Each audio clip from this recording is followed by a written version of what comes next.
कहानी को पूरा समझने के लिए कहानी के पिछले सभी भागों को ज़रूर देखें। उसका लिंक मैं आपको डिस्क्रिप्शन बॉक्स में दे दूँगी और साथ में कमेंट बॉक्स में पिन भी कर दूँगी, तो आप वहाँ से भी जाकर देख सकते हैं। दृष्टि अपने कमरे में बैठी रो ही रही थी। पूरी रात बीत गई थी। एक रात ने उसकी पूरी ज़िंदगी बदल दी थी। तभी उसका फ़ोन बजा। अपनी चाची का नंबर देखते ही वो वापस होश में आई। उसने जल्दी से फ़ोन उठाया तो सामने से उनकी बात सुनकर वो जल्दी से अपना फ़ोन और पर्स लेकर होटल के रूम से बाहर निकले और ऑटो लेकर अपने घर की तरफ चल पड़ी। इस वक्त सुबह के 6 बज रहे थे। उसने अपने घर जाकर बेल बजाई तो उसकी चाची ने आकर गेट खोला और उसे दुल्हन के जोड़े में देखते ही उसकी चाची ने बेहद गुस्से से उसके मुंह पर एक थप्पड़ जड़ दिया। थप्पड़ इतनी जोर का था कि दृष्टि एकदम पीछे दरवाजे पर जा लगी।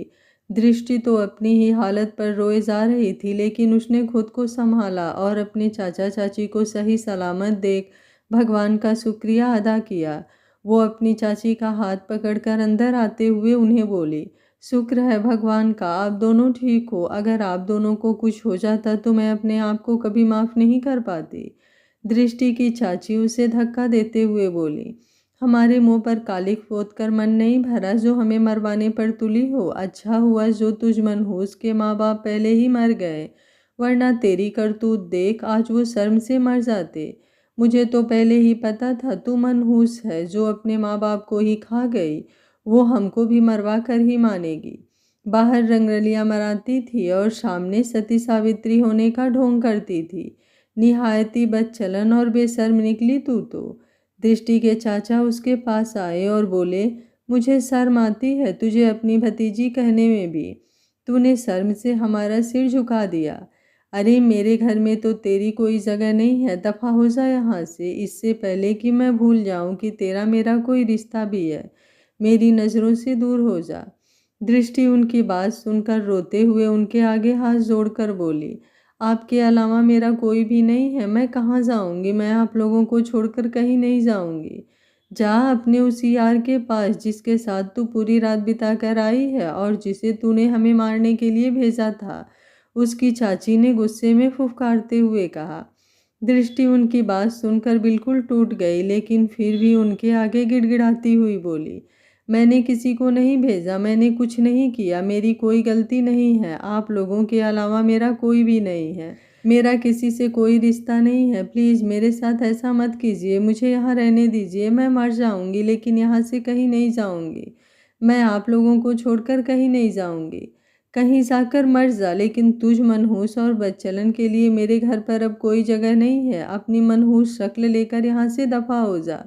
ये कहते हुए उन्होंने दृष्टि का हाथ पकड़ा और दरवाजे के बाहर धक्का दे दिया। दृष्टि जोर से गिरने ही वाली थी, तभी दो मजबूत हाथों ने उसे संभाल लिया। दृष्टि ने जोर से अपनी आंखें बंद कर ली, पर जब उसे आभास हुआ कि वो गिरी नहीं, तो उसने अपनी दोनों आंखें खोली और नील को अपने सामने पाया। वो उसकी बाहों में झूल रही थी। तभी नील ने उसे झटके से खड़ा किया और उसकी कमर के इर्द गिर्द अपनी बाह लपेटते हुए उसे अपनी ओर खींच लिया। वो उसे लेकर घर के अंदर आया और दृष्टि के चाचा चाची के सामने खड़ा होकर दांत पीसते हुए बोला, आपकी हिम्मत कैसे हुई मेरी बेबी को इस तरह घर से बाहर निकालने की? शायद आप भूल रहे हैं कि अब वो नील मल्होत्रा की बीबी है और आपकी इतनी औकात नहीं कि आप उसे इस घर से ऐसे निकाल सकें।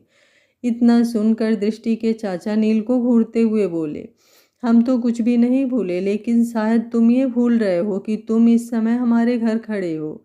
उनकी बात सुनकर नील मुस्कुराते हुए बोला, ससुर जी मैं कुछ भी नहीं भूला, लेकिन मैं आपको भी याद दिला दूं कि ये घर आपका नहीं है, बल्कि ये घर तो मेरी बीबी का है और पति पत्नी में कुछ भी एक का नहीं होता। ये घर जितना दृष्टि का है उतना मेरा भी है। केवल एक घर ही नहीं बल्कि आपके नाम पर जितनी भी प्रॉपर्टी है वो आपकी नहीं बल्कि दृष्टि की है, जो उसके माँ बाप के मरने के बाद हक से उसको मिलनी चाहिए थी, लेकिन आपने किस तरह वो अपने नाम करवाई है ये मुझे आपको बताने की ज़रूरत तो नहीं है। अगर मैं चाहूँ तो एक पल में आपको सिर्फ इस घर से निकलवा ही नहीं बल्कि जेल भी भिजवा सकता हूँ, लेकिन मैं ऐसा कुछ नहीं करूँगा क्योंकि शायद मेरी बीबी को ये अच्छा नहीं लगे।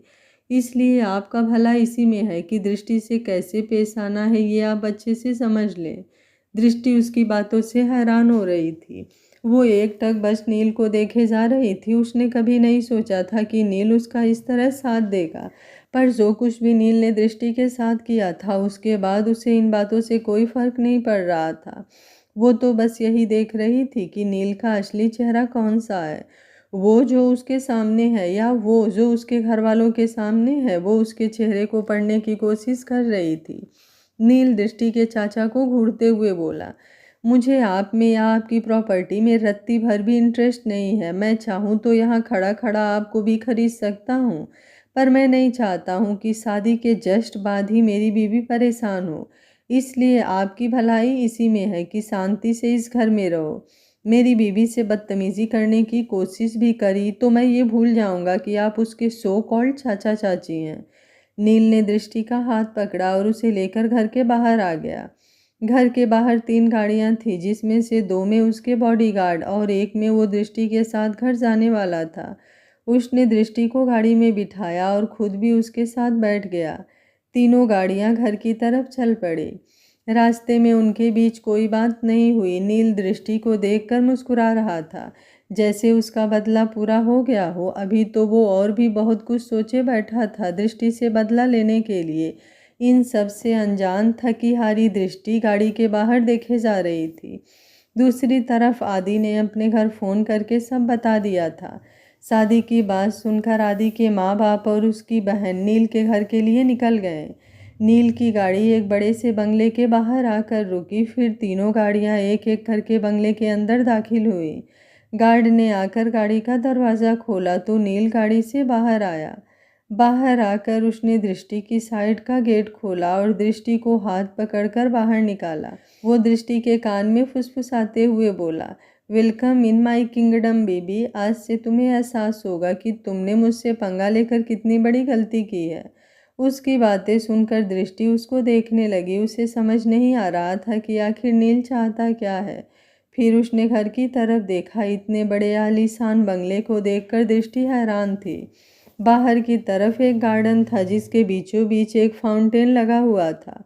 गार्डन में कई तरह के फूल और पौधे थे। बाहर की सजावट से ही घर की शानो शौकत का पता लगाया जा सकता था। नील उसका हाथ पकड़कर घर के दरवाजे तक लाया। अंदर आकर उसने देखा कि आदि अपने परिवार के साथ दरवाजे पर ही था, लेकिन उन सबको देखकर नील को बिल्कुल भी हैरानी नहीं हुई, जैसे कि उसे पहले से ही पता था कि ये सब होने वाला है। आदि की माँ रंजना जी और उसके पापा राजेंद्र जी और उसकी छोटी बहन अंजलि दरवाजे पर ही खड़े थे। नील और दृष्टि को देखकर रंजना जी ने घर की केयर टेकर सुजाता जी को आरती की थाल और गृह प्रवेश के लिए बाकी का सामान लाने को कहा, तो सुजाता जी बाकी नौकरों के साथ गृह प्रवेश के लिए तैयारी करने अंदर चली गई। रंजना जी ने नील की तरफ देखकर बेहद शालीनता से कहा, भले ही तुम मुझे अपनी माँ नहीं मानते, लेकिन मैं तुम्हें अपना बेटा ज़रूर मानती हूँ। तुमने चाहे मुझे अपनी शादी के बारे में बताना ज़रूरी नहीं समझा, लेकिन मैं अपने माँ होने का फ़र्ज़ ज़रूर निभाऊंगी। नील सिर झुकाकर उनकी बातें सुन रहा था। उसने उन्हें कोई जवाब नहीं दिया। तो अंजलि ने माहौल को थोड़ा हल्का करने के लिए कहा, वाह भाई भाभी, तो आप बहुत खूबसूरत लाए हो, लेकिन पहले बता देती हूँ, कम से कम मैं अपने शौक़ तो पूरे कर लेती। मेरे भी कितने अरमान थे अपने भाई की शादी को देखने का।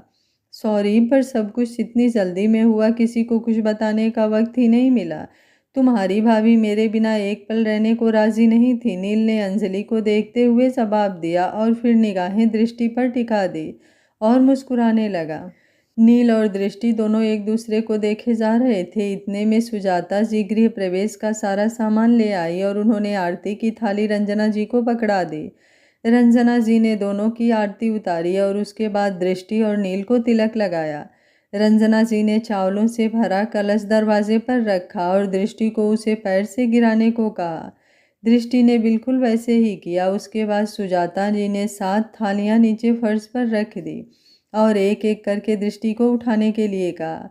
दृष्टि ने उनकी तरफ प्रश्नसूचक नज़र से देखा तो रंजना जी ने उसे देखते हुए कहा, इन थालियों को तुम्हें बिना किसी आवाज़ के उठाना है। अगर तुम इन थालियों को बिना किसी आवाज़ के उठा लेती हो तो इसका मतलब यही होगा कि इस घर के लोगों से तुम्हारी हमेशा बनी रहेगी और कभी कोई लड़ाई नहीं होगी।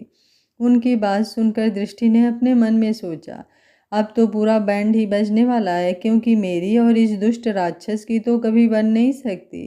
दृष्टि एक एक करके सारी थालियां उठाने लगी, लेकिन उसकी सोच के विपरीत एक भी थाली उठाते समय आवाज़ नहीं आई।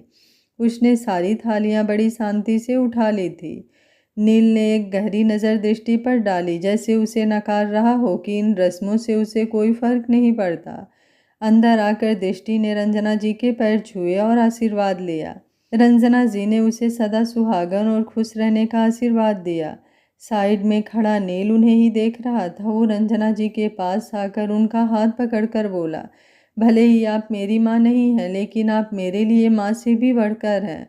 आप ही से तो जाना है कि माँ कैसी होती है, माँ का प्यार कैसा होता है। आपको पूरा हक है मुझे डांटने का, मुझसे नाराज़ होने का, लेकिन इस वक्त मैं आपको कुछ नहीं समझा सकता। उम्मीद है आप अपने बेटे की इस गुस्ताखी को ज़रूर माफ़ कर देंगे। रंजना जी मुस्कुराते हुए उससे बोली, माँ बाप अपने बच्चों से कभी नाराज़ नहीं हो सकते। हाँ, बस थोड़ी देर के लिए रूठ ज़रूर जाते हैं, ताकि उनके बच्चे उनको प्यार से मनाएं। रंजना जी दृष्टि के चेहरे पर हाथ फेरते हुए बोली, बस अब एक और रस्म बाकी है, उसके बाद तुम दोनों कमरे में आराम करना। नील उन्हें रोकते हुए बोला, बस अब मुझे कोई और रस्म नहीं करनी। अंजलि नील के पास आई और बोली, भाई अब कोई रस्म में बहुत मज़ा आने वाला है। इस रस्म में आप भाभी को गोद में उठाकर अपने कमरे में लेकर जाओगे। उसकी बात सुन दृष्टि और नील दोनों हैरानी से रंजना जी को देखने लगे, तो रंजना जी ने भी मुस्कुराकर उन्हें रस्म को पूरा करने को कहा। नील रंजना जी का दिल नहीं दुखाना चाहता था। उसने दृष्टि को एक नज़र देखा और फिर एक झटके से गोद में उठा लिया। दृष्टि भी नील की आंखों में देख रही थी। उसकी बाहें उसकी गर्दन पर कस गई थी।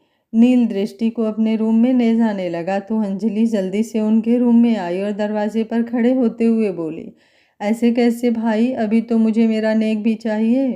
नील ने गहरी सांस ली और दृष्टि को नीचे उतारकर अपने पर्स में से कार्ड निकाला और अंजलि को देते हुए बोला, जितनी शॉपिंग करनी है कर लेना। अंजलि ने खुशी खुशी कार्ड ले लिया और नील को गले लगाते हुए बोली, यू आर द बेस्ट भाई इन वर्ल्ड, और फिर खुश होते हुए वहाँ से चली गई। नील दृष्टि को उसके कमरे में लेकर आया। दृष्टि को उसने फिर से गोद में उठा लिया था। रूम में आते ही उसने दृष्टि को एकदम से नीचे पटक दिया। दृष्टि नीचे फर्श पर गिर गई और उसके मुंह से जोर की आह निकल गई। वो नील को घूरने लगी। नील उसकी आंखों में देखते हुए बोला, अभी तो सिर्फ शुरुआत है, तुम देखती जाओ आगे आगे होता है क्या तुम्हारे साथ। इस तरह गिरने पड़ने की आदत अब तुम डाल लो। दृष्टि को उसी हालत में छोड़कर नील अपने कपड़े लेकर वॉशरूम में चेंज करने चला गया। दृष्टि उसके जाने के बाद खड़ी हुई। उसके पैरों में बहुत दर्द हो रहा था। वो पूरी रात सो नहीं सकी थी और उसके ऊपर से नील का उसे इस तरह टॉर्चर करना उसे बेहद परेशान कर रहा था। गिरने की वजह से उसकी कमर में दर्द भी हो रहा था, लेकिन जैसे तैसे वो मुश्किल से खड़ी हुई।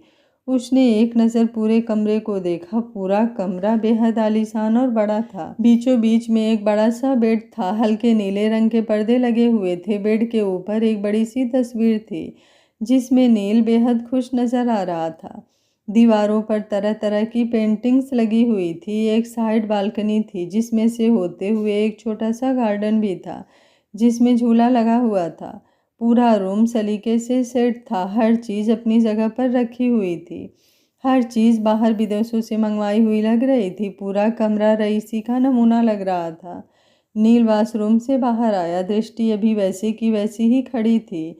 नील ने एक गहरी नज़र दृष्टि पर डाली और रूम से बाहर आ गया। उसने बाहर आकर एक फ़ोन लगाया और फिर थोड़ी देर बात करके फ़ोन काट कर नीचे हॉल में आ गया। हॉल में आकर उसने हादी को घूरा और बोला, शादी मेरी हुई है, तुम्हारी नहीं, तो तुम किस खुशी में ऑफिस से छुट्टी लिए बैठे हो। उसकी बात सुनकर आदि दांत दिखाते हुए बोला, भले ही मेरी शादी नहीं हुई है, लेकिन मेरे भाई की तो हुई है, इसलिए ऑफिस से एक दिन की छुट्टी तो मिल ही सकती है। नील ने उसे घूर कर देखा और फिर दूसरी तरफ बैठ गया। सब बैठकर आपस में बातें करने लगे। रंजना जी ने नील से दृष्टि के बारे में पूछा, तो उसने बोला कि वो अभी रूम में ही है, थोड़ी देर उसे आराम करने दें। थोड़ी देर बाद गेट की बेल बजी। एक सर्वेंट ने जाकर गेट खोला तो बाहर एक शख्स हाथों में बैग लिए खड़ा था। नील ने उन्हें अंदर आने का आदेश दिया तो वो नील को बैग देते हुए बोला कि जो सामान आपने मंगवाया था इसमें वो सब है। नील एक सर्वेंट को बैग पकड़ाते हुए बोला, जाकर मेरे रूम में दे दो। सर्वेंट उस बैग को लेकर उसके रूम में जाने लगा तो नील ने उन्हें पीछे से रोका और फिर उससे बैग लेकर खुद ही अपने रूम में जाने लगा। सब उसे हैरानी से देख रहे थे, लेकिन नील तो नील था। उसे किसी की फिक्र नहीं थी कि कोई उसके बारे में क्या सोचता है और क्या नहीं। वो बैग लेकर उसके रूम में आया तो देखा दृष्टि बेड पर सो रही थी। उसे सोते देखकर नील का पारा एकदम हाई हो गया। उसने टेबल पर से पानी का जग उठाया और सारे का सारा दृष्टि पर उड़ेल दिया। दृष्टि एकदम डर से घबराकर उठ गई। उसने अपनी आधी खुली हुई आंखों से नील को देखा। नील के चेहरे पर गुस्सा देखकर वो और घबरा गई। उसे लग रहा था कि अब तो नील उसे कच्चा ही चबा जाएगा। नील ने उसका हाथ पकड़ा और उसका बेड के ऊपर से खींचकर नीचे फर्श पर गिरा दिया और दांत पीसते हुए बोला, तुम्हारी हिम्मत कैसे हुई यहाँ सोने की? भूलो मत, तुम मेरी पत्नी सिर्फ बाहर वालों के लिए हो, लेकिन इस रूम में तुम्हारी औकात एक नौकर से ही ऊपर की नहीं है। नील उसको बैग देते हुए बोला, जाओ जाकर चेंज करो और 20 मिनट में नीचे आओ। दृष्टि ने बैग खोलकर देखा तो उसमें बहुत सारे कपड़े थे जो शायद मामूली कपड़े नहीं थे। एक एक कपड़ा महंगा और ब्रांडेड लग रहा था। दृष्टि ने एक नज़र उन कपड़ों पर डाली और फिर नील को देखते हुए बोली, आपको नहीं लग रहा आपने एक नौकरानी को उसकी औकात से ज़्यादा महंगे कपड़े दे दिए हैं? अगर मेरी औकात सिर्फ एक नौकर जितनी है तो मुझे नहीं लगता ये कपड़े आपको मुझे देने चाहिए। मैं अपने लिए कपड़े खुद मैनेज कर लूँगी। उसकी बात सुन नील ने उसका हाथ पकड़ा और कमर के पीछे लगाकर दांत पीसते हुए बोला, जुबान लड़ाने से अच्छा है जितना बोला गया है उतना करो। मैं नहीं चाहता किसी और के सामने तमाशा हो, इसलिए जल्दी से चेंज करो और नीचे आओ। दृष्टि उससे अपना हाथ छुड़वाने लगी तो नील की पकड़ और ज़्यादा कस गई। वो अपने चेहरे को दृष्टि के चेहरे के करीब लाते हुए बोला, कोशिश भी मत करो, जितना तुम मुझसे दूर जाने की कोशिश करोगी उतना मुझे अपने करीब पाओगे। उसका हाथ एकदम से झटक कर नील रूम से बाहर निकलने लगा और फिर बाहर जाते जाते वो बिना पीछे मुड़े दृष्टि से बोला, अगर 20 मिनट में नीचे नहीं आई तो अंजाम बहुत बुरा होगा। उसकी बात सुनकर दृष्टि धीरे से मन में बुदबुदाई कि तुम्हारे होते हुए जो भी होगा बुरा ही होगा, क्योंकि अच्छा तो तुम कभी कर ही नहीं सकते। नील जाते जाते रुक गया और बोला, मन में बड़बड़ाने से अच्छा है जो भी बोलना है ऊंची आवाज़ में बोलो ताकि तुम्हें उसका जवाब अच्छे से मिल पाए। उसकी आवाज़ सुनकर दृष्टि चुप हो गई और वॉशरूम में चेंज करने के लिए चली गई। थोड़ी देर बाद दृष्टि नीचे आई तो सामने का नज़ारा देखकर हैरान हो गई। दृष्टि जैसे ही हाल में आई तो सामने देखती है कि हाल में टेबल पर एक बड़ा सा दूध से भरा थाल सजा रखा है। वो अभी सीढ़ियों की तरफ ही खड़ी थी कि रंजना जी उसके पास आईं और उसके चेहरे को प्यार से छूकर बोलीं, कितनी थकी लग रही हो तुम, लेकिन बस ये आखिरी रस्म, उसके बाद खाना खाकर थोड़ी देर आराम कर लेना। दृष्टि उनकी बात सुनकर हल्के से मुस्कुरा दी और उनके साथ आगे आ गई। रंजना जी ने दृष्टि का हाथ पकड़कर उसे नील के सामने बिठा दिया। नील का इन सब में कोई इंटरेस्ट नहीं था, पर वो रंजना जी का दिल नहीं दुखाना चाहता था। रंजना जी नील के लिए माँ से भी बढ़कर थी। नील को कभी भी उसके माँ बाप का प्यार नहीं मिला, लेकिन जब से आदि उसकी लाइफ में आया था, रंजना जी और राजेंद्र जी ने उसके लिए माँ बाप की कमी को भी पूरा कर दिया था। आदि भी उसके लिए भाई से बढ़कर था। अंजलि को भी वो अपनी बहन ही मानता था। उन सब ने मिलकर उसे एक परिवार का प्यार दिया था। ऐसे में वो कैसे उनकी इच्छा को अधूरी रख सकता था।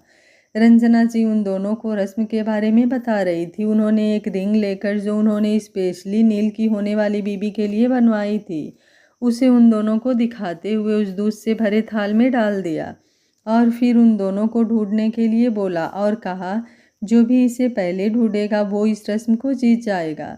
भाई, सिर्फ गेम ही नहीं बल्कि इस घर में भी सिर्फ उसी की हुकूमत चलेगी जो इस गेम को जीतेगा। अंजलि ने उन दोनों को बारी बारी से देखकर मुस्कुराते हुए कहा। ये सुनकर दृष्टि और नील ने एक दूसरे को घूर कर देखा और फिर एक दूसरे से नजरें चुराने लगे।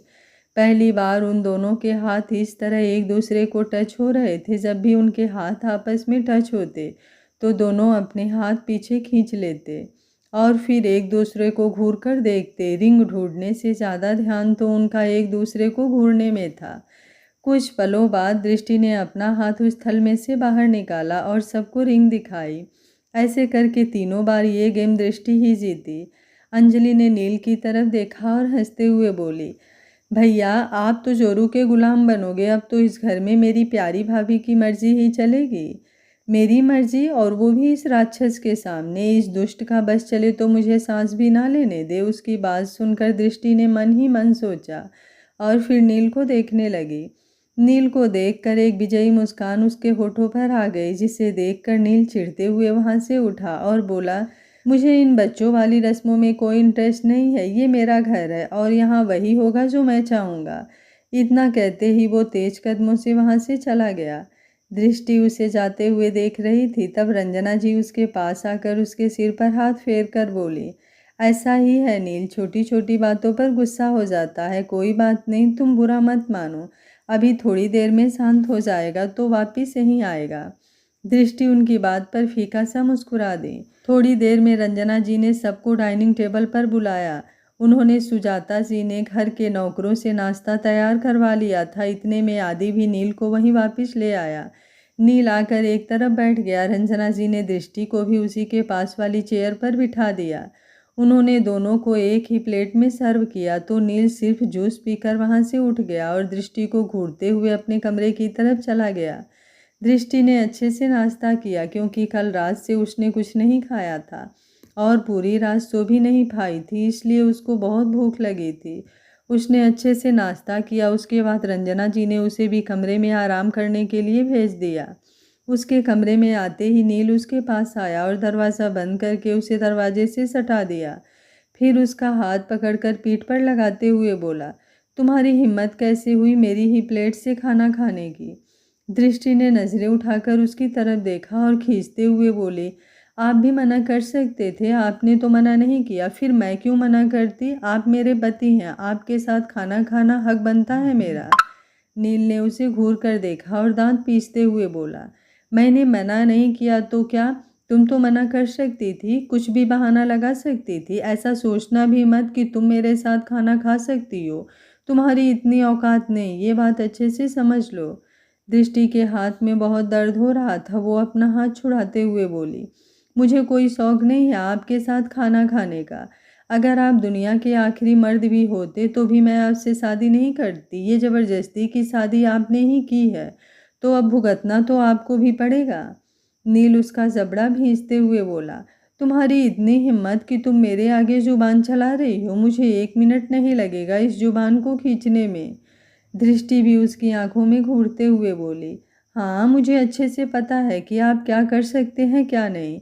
आपके जैसा गिरा हुआ आदमी मैंने आज तक नहीं देखा। पहले खुद ही ज़बरदस्ती शादी करके इस घर में ले आए और अब ऐसे टॉर्चर कर रहे हैं।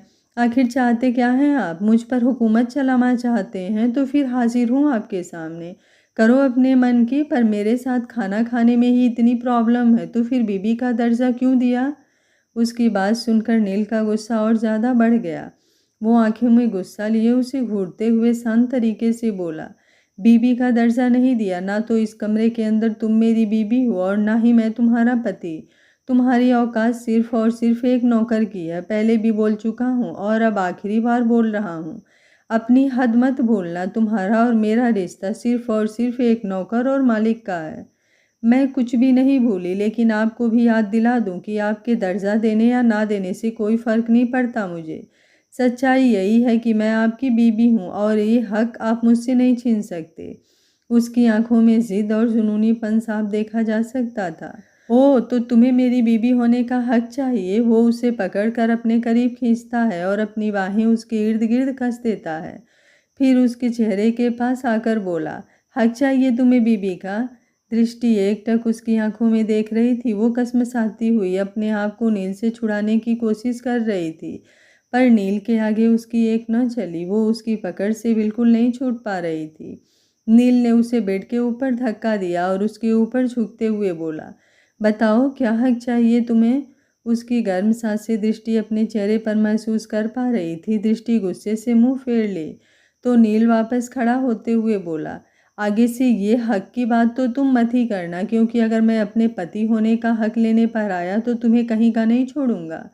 उसकी बात सुनकर दृष्टि बेड से खड़ी हुई और अपनी साड़ी का पल्लू गिराते हुए बोली, अगर पति का हक सिर्फ इतना ही होता है तो कर लीजिए अपनी हसरत पूरी। ये कहते हुए उसकी आंखों में आंसू आ गए। ये देखकर नील का पारा एकदम से हाई हो गया, लेकिन इससे पहले कि वो दृष्टि को कुछ बोलता उसका फ़ोन बजने लगा। उसने अपना फ़ोन देखा और फ़ोन पर बात करते ही उसका चेहरा गुस्से से एकदम लाल हो गया। उसने फ़ोन पर गुस्से से ही कहा, मैं अभी वहाँ पहुँच रहा हूँ। इतना कहकर उसने फ़ोन काट दिया और थोड़ी देर में तैयार होकर गुस्से से रूम के बाहर निकल गया। इधर दृष्टि वहीं ज़मीन पर बैठ गई और रोने लगी। वो अपनी चीखें अपने अंदर ही जब्त किए जा रही थी। उसका चेहरा एकदम पीला पड़ गया था। वो रोते रोते वहीं सो गई। इधर नील अपने ऑफिस पहुंचा तो ड्राइवर ने आकर उसकी साइड का गेट खोला। ब्लू कलर के 3 पीस बिजनेस सूट में वो एकदम जहर लग रहा था। हल्की हल्की बियर्ड, आंखों में गॉगल्स, हाथ में ब्रांडेड घड़ी, दूसरे हाथ में रुद्राक्ष की माला, पैरों में ब्लैक शूज पहने वो एकदम हीरो जैसा लग रहा था। गाड़ी से बाहर आते ही बहुत सारे रिपोर्टर उसको घेर कर खड़े हो गए। रिपोर्टर उससे एक के बाद एक सवाल पूछ रहे थे और उसकी तस्वीरें अपने कैमरे में कैद कर रहे थे। रिपोर्टर उससे अलग अलग बेतुके सवाल पूछ रहे थे। हमने सुना है आपकी शादी हो गई और आपने किसी को बताया भी नहीं। कोई नहीं जानता कि आपकी शादी किससे हुई है। आप हमेशा यही कहते थे कि आपको इन सब में कोई इंटरेस्ट नहीं है, तो रातों रात अचानक शादी क्यों? क्या इसमें कोई स्कैंडल छिपा है? क्या ये भी कोई पब्लिक स्टंट है, या इसमें कोई राज छिपा है? क्या ये राज उस लड़की से जुड़ा है जिससे आपकी शादी हुई है? ऐसी कौन सी बात है जो आपको रातों रात शादी करनी पड़ी? हमने सुना है कि उस लड़की ने मजबूरी में आपसे शादी की है। आप बताइए इन बातों में कितनी सच्चाई है? मैं किसी को जवाब देना ज़रूरी नहीं समझता। मेरी पर्सनल लाइफ में मैं क्या कर रहा हूँ क्या नहीं, इससे आपको कोई लेना देना नहीं होना चाहिए। और रही बात शादी की, तो उसकी पार्टी आपको जल्द ही दी जाएगी। इतना कहकर वो अपने ऑफिस के अंदर चला गया। अपने केबिन में पहुंचकर उसने सारा सामान इधर उधर फेंकना शुरू कर दिया। आदि उसके केबिन में आया और बोला, शांत हो जा भाई, मीडिया को तो वैसे भी पता चलना ही था। नील अभी भी गुस्से से एकदम लाल था। उसे समझ नहीं आ रहा था कि उसे इतना गुस्सा क्यों आ रहा है, रिपोर्टर की बातों से या फिर दृष्टि की बातों से। दृष्टि रोते रोते वहीं सो गई थी। उसका फ़ोन बजने की वजह से उसकी नींद खुली तो उसने देखा उसके फ़ोन पर नैना का फ़ोन आ रहा था। उसने मन में सोचा कि अब वो नैना को क्या बताएगी, लेकिन वो नैना से बात भी करना चाहती थी। एक नैना ही तो थी जिससे वो अपनी हर बात शेयर करती थी। उसने जल्दी से फ़ोन उठाया। फ़ोन उठाते ही नैना उस पर बरस पड़ी, तूने शादी भी कर ली और मुझे बताया भी नहीं। ऐसी क्या बात हो गई जो इतना सब कुछ हो गया और तूने मुझे बताना भी ज़रूरी नहीं समझा? क्या इतनी ही दोस्ती थी हमारी? उसकी बातें सुनकर दृष्टि रोए जा रही थी। उसका रोना सुनकर नैना शांत हुई तो उसने आराम से पूछा, चुप होकर पहले तू मुझे ये बताओ कि यह सब हुआ कैसे? दृष्टि ने किडनैपिंग से लेकर शादी तक की सारी बात नैना को बता दी। नैना को उसकी बात सुनकर गुस्सा आ रहा था। वो गुस्से में भी फटते हुए दृष्टि से बोली, जिन लोगों की तेरी बिल्कुल परवाह नहीं थी, तूने उनके लिए ही अपनी पूरी ज़िंदगी खराब कर ली। उसकी बात सुनकर दृष्टि फिर से रोने लगी। गलती तो मेरी ही है। अगर मैं नील से पंगा ही ना लेती तो वो ऐसा कुछ नहीं करता। मेरी वजह से अगर चाचा चाची को कुछ हो जाता तो मैं कभी अपने आप को माफ़ नहीं कर पाती। उसके अलावा मेरा कोई नहीं था। वो मेरे लिए मेरे माँ बाप ही हैं। अगर उनकी ज़िंदगी की कीमत मेरी ज़िंदगी भर की गुलामी है तो यही सही। मुझे अपनी किस्मत से कोई शिकायत नहीं है। मैं वहाँ भी घुट घुट कर जीती थी, अब यहाँ भी जी लूँगी। नैना उसकी बात सुनकर घबराते हुए बोली, मुझे तो सोच सोच कर ही टेंशन हो रही है कि तू उस दुष्ट राक्षस के साथ कैसे रहेगी। मैं जल्द ही तुझसे मिलने आऊँगी और कोई भी प्रॉब्लम हो तो सबसे पहले मुझे ही फ़ोन करना। थोड़ी देर और बात करने के बाद दृष्टि ने फ़ोन काट दिया। अब उसका मन काफ़ी हल्का हो गया था। वो फ्रेश होने वॉशरूम में चली गई। नील ऑफिस में बैठा लैपटॉप पर काम कर रहा था, पर उसका ध्यान काम में लग ही नहीं रहा था। उसका ध्यान बार बार दृष्टि की बातों की ओर जा रहा था। आखिर में उसने अपना लैपटॉप एक तरफ रखा और गाड़ी की चाबी लेकर ऑफिस से निकल गया। रात हो गई थी। दृष्टि अपने कमरे में ही थी जब अंजलि उसके पास आई। दोनों बैठकर बातें करने लगे। दृष्टि अंजलि से नील के बारे में पूछना चाहती थी पर कुछ भी पूछ नहीं पा रही थी। उसे इतना तो पता था कि रंजना जी और राजेंद्र जी नील के माँ बाप नहीं हैं। वो यही सोच रही थी कि अगर ये आदि की फैमिली है तो नील की फैमिली कहाँ है, लेकिन उसकी कुछ भी पूछने की हिम्मत नहीं हो रही थी। थोड़ी देर बात करने के बाद अंजलि वहाँ से चली गई। अंजलि को रंजना जी ने ही दृष्टि के पास भेजा था ताकि वो बोर ना हो और थोड़ी घुल मिल सके। थोड़ी देर बाद दृष्टि भी डिनर के लिए नीचे आई तो रंजना जी ने पहले से ही डिनर तैयार करवा रखा था। सुजाता जी नौकरों की सहायता से डाइनिंग टेबल पर डिनर लगा रही थी। रंजना जी ने दृष्टि को डाइनिंग टेबल पर बिठाया और खाना खाने के लिए बोला। दृष्टि उनकी तरफ ही देख रही थी तो रंजना जी ने उससे कहा, नील के आने का कोई टाइम नहीं है, वो खुद आ जाएगा। अब तुम ही उसकी आदतें सुधारोगे। फिलहाल तो तुम डिनर करके आराम करो। शायद उन्हें नील और दृष्टि के रिश्ते के बीच के तनाव का आभास हो गया था। दृष्टि ने डिनर किया और अपने रूम में चली गई। वो बहुत थक चुकी थी। उसने वॉशरूम में जाकर चेंज किया। उसने एक बहुत प्यारा पिंक कलर का नाइट सूट पहना हुआ था जिसमें वो एक क्यूट बार्बी डॉल लग रही थी। उसने अपने बाल खुले छोड़े थे। जैसे ही वो बेड पर लेटने को हुई उसे नील की सुबह वाली बात याद आ गई जब रंजना जी ने उन्हें एक ही प्लेट में खाना सर्व किया था। उसने मन ही मन सोचा, जो इंसान मेरे साथ खाना नहीं खा सकता, अगर मैं उसके बेड पर सो गई तो वो मुझे कच्चा ही चबा जाएगा। उसने बेड पर सोने का विचार छोड़ दिया और जाकर सोफे पर लेट गई। पिछली रात ना सो पाने की और थकावट की वजह से उसे जल्दी ही नींद आ गई। इधर क्लब में नील हाथों में ड्रिंक लिए बैठा था। कई लड़कियां उसे घूरे जा रही थी और उसके पास भी आना चाहती थी। एक लड़की हाथों में ड्रिंक लिए उसके पास आई और बोली, इस शराब में इतना नशा कहाँ जो तुम्हें मदहोश कर सके। अगर तुम चाहो तो आज की रात हसीन हो सकती है। इतना कहकर वो लड़की नील के गले में अपनी बाहें डालकर अपना चेहरा उसके चेहरे के पास ले आई। जैसे ही वो नील के चेहरे को छूने लगी, नील ने उसे जोर से धक्का दे दिया और उसे घूरते हुए बोला, तुम में तो क्या दुनिया की किसी लड़की में वो नशा नहीं जो मुझे नील मल्होत्रा को मदहोश कर सके। वो लड़की वहीं नीचे ज़मीन पर गिर गई। नील अपने हाथ में लिए ड्रिंक के ग्लास को वहीं पटक कर क्लब से बाहर आ गया। उसके दिमाग में बार बार दृष्टि की बातें घूम रही थी। वो काफ़ी स्पीड में गाड़ी ड्राइव कर रहा था। बीबी हूँ आपकी, आप चाहे ना चाहें पर हक है मेरा, नील टेढ़ी मुस्कान के साथ बोला। बीबी बनना है ना तुम्हें, आओ आज तुम्हें तुम्हारे सारे हक दूँ। ये कहकर उसने गाड़ी की स्पीड और तेज कर दी। करीबन रात 12 बजे जब वो घर आया तो एक सर्वेंट ने उसे डिनर के लिए पूछा तो उसने मना कर दिया और ऊपर अपने रूम की तरफ चला गया। वो अपने रूम में पहुंचा तो दृष्टि को सोफे पर सोते देख उसके होठों पर एक मुस्कान आ गई। उसने पानी से भरा जग उठाया और फिर से दृष्टि पर उड़ेल दिया।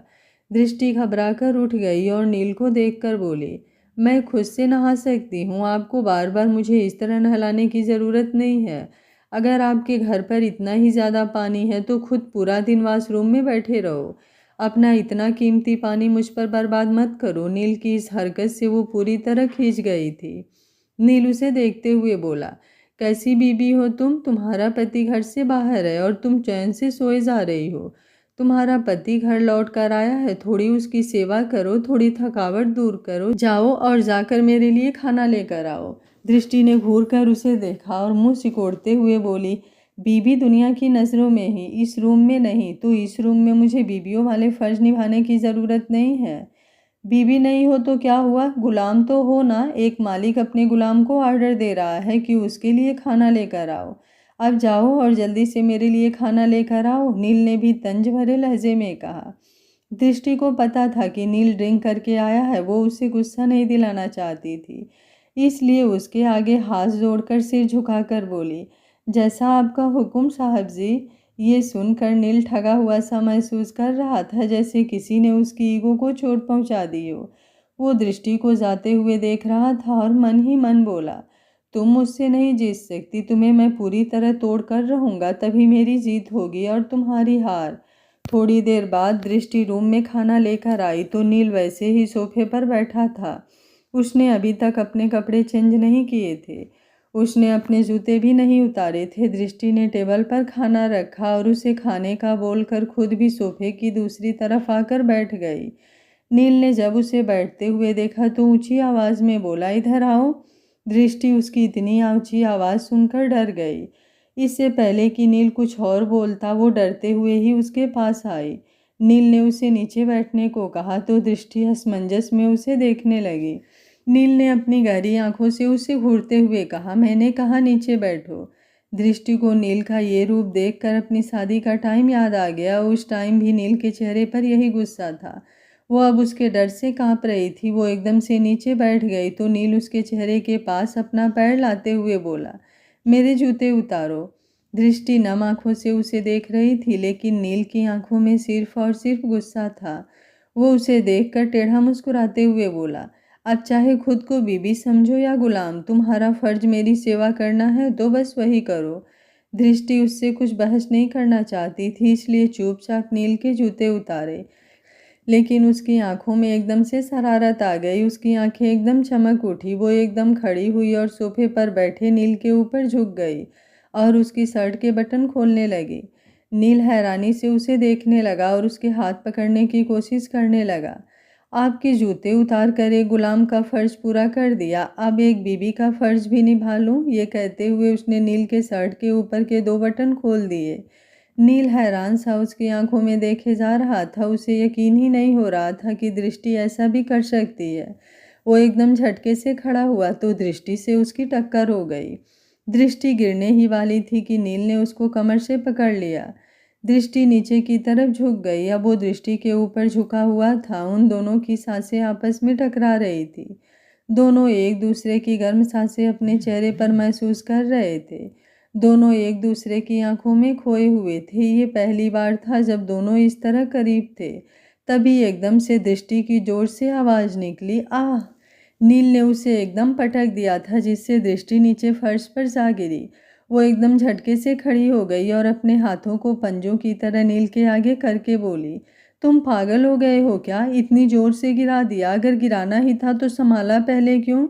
नील उसकी तरफ देखकर मुस्कुराया और बोला, गिरने से बचाने के लिए संभालना ज़रूरी था, पर तुम्हें तुम्हारी औकात याद दिलाने के लिए गिराना भी ज़रूरी था।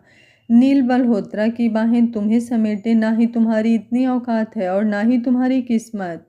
दृष्टि ने उसकी आंखों में देखा और विश्वास और दृढ़ता से बोली, मेरा वजूद आपसे जुड़ा है तो औकात का अंदाज़ा आप खुद ही लगा लीजिए। और रही बात किस्मत की, तो आपकी बाहों में सिमटने का हक आप ही ने मुझे दिया है और ये हक आप खुद भी मुझसे अब नहीं छीन सकते। बीबी बनने के बाद बड़ा हक जता रही हो। शादी से पहले तो लाख मिन्नतें करी थी कि छोड़ दो, अब लालच आ गया, मुंह पर फिसल रही हो। नील ने तंज भरे लहजे में कहा, हाँ कहा था कि छोड़ दो, मत करो ये शादी, पर शादी तो हुई है ना, चाहे मर्जी से चाहे बिना मर्जी के। रिश्तों का मजाक बनाना मेरे संस्कारों में नहीं। पूरे रस्मों रिवाज से हुई शादी को ना आप झुठला सकते हैं और ना मैं। फिसलने की बात तो मत ही करिए। कौन किस पर कब फिसला था ये आप भी जानते हैं, मैं भी। दृष्टि ने किसी गहरी सोच के साथ जवाब दिया। उसकी बात सुनकर नील हड़बड़ा गया। तुम्हें बीबी का हक कभी नहीं दूंगा, यही तुम्हारी सबसे बड़ी सजा होगी। नील ने गुस्से से जल्दी जल्दी कहा, आप अपनी नफरत निभाइए, मैं ये शादी निभाऊंगी। दृष्टि ने भी उतनी ही दृढ़ता से जवाब दिया, तुम्हारी बातों की तरह तुम्हारी ये कोशिश भी बेकार जाएगी, नील ने कहा और कबर्ड में से कपड़े लेकर बाथरूम में चेंज करने चला गया। उसको जाते देख दृष्टि ने मन ही मन कहा, मैं नहीं जानती आप ऐसे क्यों हैं, लेकिन कोई भी इंसान इतना पत्थर नहीं हो सकता जब तक उसे कोई चोट ना मिली हो। भले ही इस शादी में मेरी मर्जी नहीं थी, लेकिन मैं इस शादी को झुठला भी नहीं सकती और ना ही आपको झुठलाने दूंगी। दृष्टि थोड़ी देर वॉशरूम की तरफ देखती रही और फिर जाकर सोफे पर लेट गई। तुम लड़कियां सिर्फ और सिर्फ पैसों पर मरती हो, पैसे के लिए कुछ भी कर सकती हो। इतनी रईसी देखकर अब जबरदस्ती की शादी भी अपनाने को तैयार हो, लेकिन मैं ऐसा नहीं होने दूंगा। तुम्हारी सांसें मेरी मुट्ठी में है, तुमसे तुम्हारा वजूद छीनना मेरा मकसद है। तुम्हारा नाम भले मुझसे जुड़ा हुआ है, लेकिन तुम्हें खुद से कभी नहीं जोड़ूंगा। जो गलती तुमने की है ना, मैं खुद उसे भूलूंगा, ना तुम्हें भूलने दूंगा। वॉशरूम में शावर के नीचे खड़ा नील खुद से ही बोला और फिर बाथरोब को पहनकर बाहर आ गया। दरवाज़ा खुलने की आवाज़ से सोफे पर लेटी दृष्टि ने अपनी आंखें बंद कर ली। उसे सोते देख नील बिना खाना खाए बेड पर आकर लेट गया। थोड़ी देर में उसे भी नींद आ गई। दृष्टि बार बार आंखें खोलकर नील की तरफ ही देख रही थी। उसे सोफे पर नींद नहीं आ रही थी। नील के सोने के बाद वो सोफे पर से उठी और आकर नील को देखने लगी। जब उसे पूरा यकीन हो गया कि नील सो चुका है तो वो बेड के दूसरी तरफ लेट गई। उसे नील के साथ के सोने में झिझक हो रही थी, पर दृष्टि अपनी शादी को मन से मान चुकी थी, इसलिए उसने इस बारे में ज़्यादा नहीं सोचा। थोड़ी देर करवटें बदलने के बाद उसे भी नींद आ गई। सुबह दृष्टि की आंख पहले खुली। आंख खुलते ही उसने नील के चेहरे को अपने सामने पाया। उसकी नज़र नील पर ठहर गई। तीखे नयन नक्श के साथ मछली की शेप में बनी हुई बंद आंखें, गोरा रंग, माथे पर बिखरे हुए बाल, वो एकदम परफेक्ट लग रहा था। दृष्टि ने आज तक उससे हैंडसम लड़का नहीं देखा था, या यूं कहो कभी उसने लड़कों को ऐसी नज़र से नहीं देखा था। अगर उसकी शादी ऐसे ज़बरदस्ती ना हुई होती तो शायद आज उसे अपनी किस्मत पर गुमान होता कि नील उसका पति है। कोई भी लड़की उस पर फिदा हो सकती थी। तब उसे अचानक से याद आया कि नील ने अगर उसे ऐसे उसके पास सोते हुए देखा तो पता नहीं क्या मतलब निकाल लेगा, और गुस्से में तो वो वैसे ही कुछ नहीं सुनता।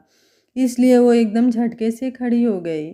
उसके इस तरह उठने से नील की आंखें खुल गई। जब उसे ये एहसास हुआ कि दृष्टि अभी उसके बिस्तर से उठी है तो उसने आंखें छोटी करके उसे देखा और फिर उसे घूरते हुए बोला, तुम्हारी हिम्मत कैसे हुई मेरे बिस्तर पर आने की? अगर ज़्यादा ही करीब आने का शौक़ है तो बोल दो, तुम्हारी सारी ज़रूरतें और शौक़ पूरे कर दूंगा। यूँ नींद में मेरा फ़ायदा उठाने की बेकार कोशिश क्यों कर रही थी? उसकी बात सुनकर दृष्टि को बहुत गुस्सा आया और वो भी फटते हुए बोली, कितनी घटिया सोच है आपकी। मुझे सोफे पर नींद नहीं आ रही थी, इसलिए मैं यहाँ आकर सो गई। आपके करीब आने का कोई शौक़ नहीं है मुझे, लेकिन अगर आना चाहूँ तो आप रोक भी नहीं सकते। उसने फिर से अपनी बात से उसका मुंह सिल दिया था, लेकिन नील भी कहाँ हार मानने वाला था। रोक तो तुम खुद को नहीं पा रही हो, इसलिए मेरे पास सोकर मेरी करीबी का एहसास पाना चाहती हो। मेरी करीबी से शायद आप पिघल जाएंगे, इसलिए मुझे खुद के करीब आने से रोक रहे हैं। दृष्टि ने फिर से आग में लिपटा हुआ जवाब दिया, तुम में वो ताप नहीं जो मुझे पिघला सके, और मुझसे करीबी तुम्हारे नसीब में नहीं। तुम्हारी ये हसरत कभी पूरी नहीं होगी। अगर मेरे करीब आई भी तो दर्द के सिवा कुछ नहीं मिलेगा। नील ने व्यंग से कहा, अपनों से दर्द सिर्फ मोहब्बत में मिलता है। देखिएगा कहीं दर्दों से बना ये रिश्ता मोहब्बत का आगाज ना हो। दृष्टि ने अब बड़ी शांत और ठंडे लहजे में कहा, मेरी मोहब्बत और भी तुम, कभी नहीं। कहते हुए नील ने उस पर नजरें टिका दी। होगा वो दिन भी जब आप खुद कहेंगे मेरी मोहब्बत सिर्फ तुम हो। उसकी नज़रों से नज़रें मिलाती हुई दृष्टि बिल्कुल उसके सामने स्थिर थी।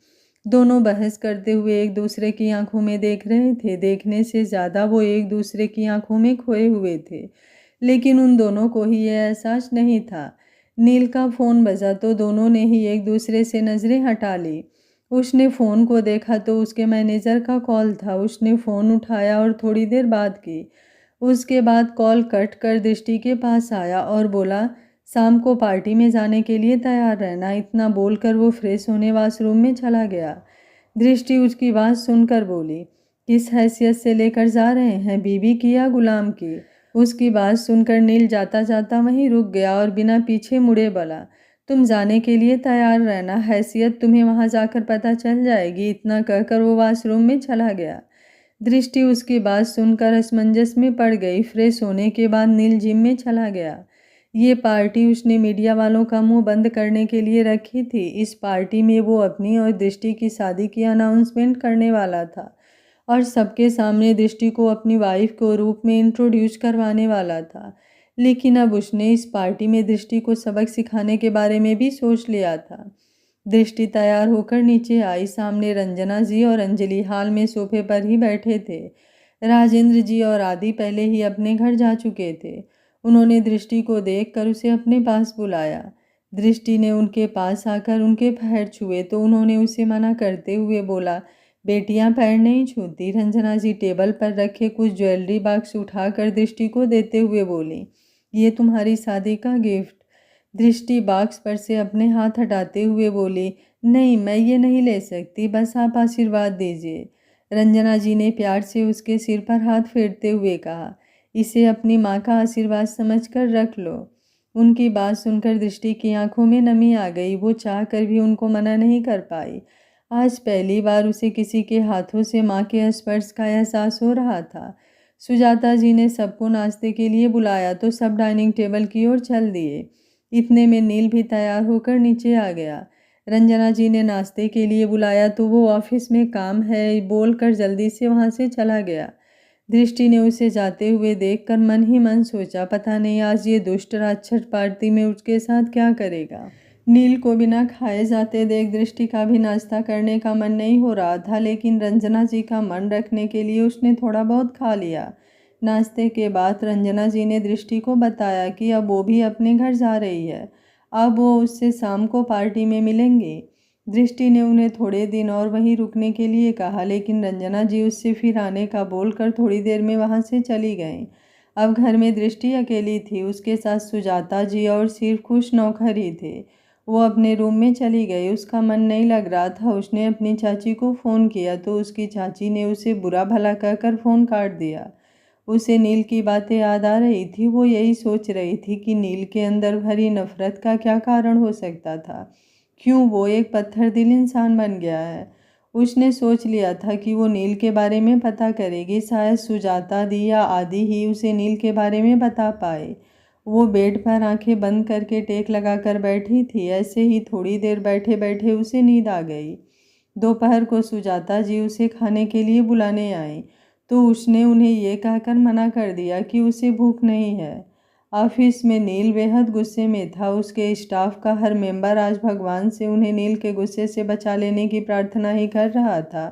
वो छोटी छोटी बात पर अपने स्टाफ को डांट रहा था। आदि उसके केबिन में आया और हंसते हुए उससे बोला, शादी के बाद लोग बदल जाते हैं पर तू तो पहले की तरह ही गुस्से में ज्वालामुखी बनकर बैठा है। नील ने उसे घूर कर देखा और बोला, अगर तेरी ये बकबक अभी बंद नहीं हुई तो ये ज्वालामुखी सबसे पहले तुझ पर ही फटेगा। उसके गुस्से को देखकर आदि चुपचाप वहाँ से निकल गया। नील काम करने की कोशिश कर रहा था पर आज उसका काम पर ध्यान ही नहीं लग रहा था। उसे भी दृष्टि की बातें याद आ रही थी। वो यही सोच रहा था कि तुम मेरी मोहब्बत कभी नहीं बन सकती। मैं तुम्हें अपनी मोहब्बत बनने ही नहीं दूंगा। ये शादी मैंने सिर्फ इसलिए की ताकि हर रोज़ तुम्हें तुम्हारी औकात याद दिला सकूं। हर रोज़ तुम खून के आंसू रो, उस थप्पड़ की गूंज हमेशा तुम्हारी कानों में गूंजती रहे। और इसकी शुरुआत आज से ही होगी। तुम्हारी इन मीठी मीठी बातों में मैं नहीं आऊँगा। मैं अच्छी तरह से जानता हूँ तुम लड़कियाँ सिर्फ और सिर्फ पैसों पर मरती हो। जो ज़्यादा पैसे वाला उसी की हो जाती हो। तुम्हें प्यार मोहब्बत किसी चीज़ से वास्ता नहीं होता। वास्ता होता है तो सिर्फ और सिर्फ पैसों से। शाम हो गई थी। नील ने दृष्टि के लिए एक ड्रेस भेजी थी जो कि ब्लैक कलर की पूरी बैकलेस ड्रेस थी। वो ड्रेस दृष्टि के घुटनों से भी थोड़ी ऊपर तक थी। दृष्टि उस ड्रेस को देख रही थी। उस ड्रेस के साथ साथ एक चिट भी लगी हुई थी जिसमें लिखा था, तुम्हारी स्पेशल शाम के लिए एक स्पेशल ड्रेस। दृष्टि को उस ड्रेस को देखकर ही बहुत अजीब लग रहा था। उसने इस तरह के कपड़े कभी नहीं पहने थे। वो हमेशा फुल लेंथ के कपड़े पहनती थी। उन कपड़ों में खुद को इमेजिन करके ही उसे घबराहट हो रही थी। तभी उसके फ़ोन में मैसेज टोन बजी। उसने मैसेज देखा तो नील का मैसेज था जिसमें लिखा था, get ready soon coming to you in 15 minutes. उसने अपना फ़ोन रखा और वॉशरूम में तैयार होने चली गई। नील हाल में बैठा दृष्टि का ही वेट कर रहा था। वो अपने मन में सोच रहा था कि इससे ज़्यादा अच्छा मौका नहीं हो सकता तुम्हें एम्बैरिश फील करवाने का।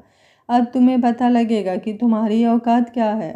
हालांकि ये सब सोच सिर्फ उसके दिमाग की थी। दिल के जज्बात अभी भी छुपे हुए थे। पायल की छन छन से उसका ध्यान टूटा तो उसने सीढ़ियों की तरफ देखा। सीढ़ियों से दृष्टि नीचे आ रही थी। उसने एक ब्लैक कलर की साड़ी पहनी हुई थी जिससे उसका गोरा रंग काफ़ी खिला खिला लग रहा था। नील का चेहरा उसे साड़ी में देखकर गुस्से से लाल हो गया था। आगे क्या होगा इस कहानी में जानने के लिए देखते रहिए कहानी का अगला भाग। अगर आपको कहानी अच्छी लग रही है तो वीडियो को लाइक शेयर एंड चैनल को सब्सक्राइब कर लीजिएगा। Thank you for watching. मिलते हैं कहानी के अगले भाग में।